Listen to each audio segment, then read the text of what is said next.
বিদ্যুৎ বিভ্রাট মেডিকেল কলেজে। প্রায় 20 মিনিট ঘোর অন্ধকারে ডুবে থাকলো শিলচর মেডিকেল কলেজ। বিদ্যুৎ বিভ্রাটের পরও সচল হয়নি ব্যাকআপ ব্যবস্থা। মোবাইলের আলোয় পরিস্থিতি সামাল দেওয়ার চেষ্টা করা হয়।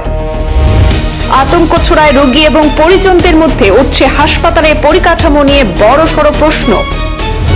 মঙ্গলবার রাতে এক অস্বস্তিকর পরিস্থিতির সাক্ষী থাকলো গোটা শিলচর মেডিকেল কলেজ ও হাসপাতাল। হঠাৎ বিদ্যুৎ বিভ্রাটের পর ব্যাকআপ ব্যবস্থা সময়মতো সচল না হওয়ায় প্রায় 20 মিনিট অন্ধকারে ডুবে থাকে হাসপাতালের একাংশ। এই ঘটনায় ওয়ার্ডে ভর্তি রোগী এবং তাদের পরিজনদের মধ্যে ব্যাপক আতঙ্ক ছড়িয়ে পড়ে। অনেকেই মোবাইলের আলো জ্বালিয়ে পরিস্থিতি সামাল দেওয়ার চেষ্টা করেন। অন্ধকারের মধ্যে চিকিৎসা পরিষেবা এবং রোগীদের নিরাপত্তা নিয়েও উদ্বেগ দেখা দেয়।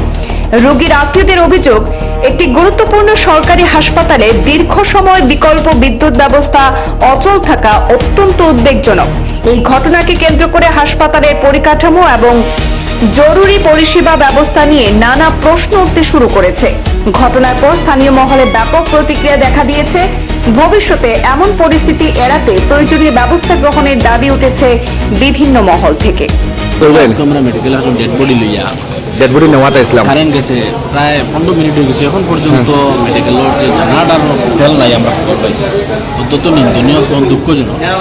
আমরা অ্যাম্বুলেন্স হ্যাঁ আমরা অনুরোধ করবো যাতে জেনারেটার আপডেট জেনারেটার যেগুলো আছে এগুলা লাগানিও যেন পেশেন্ট এবং রুগী দেখার লাগে মানুষ আইন এবং এখান থেকে ডেড বডি বার করা অত্যন্ত দুঃখজনক। আজকে দুঃখ লাগছে।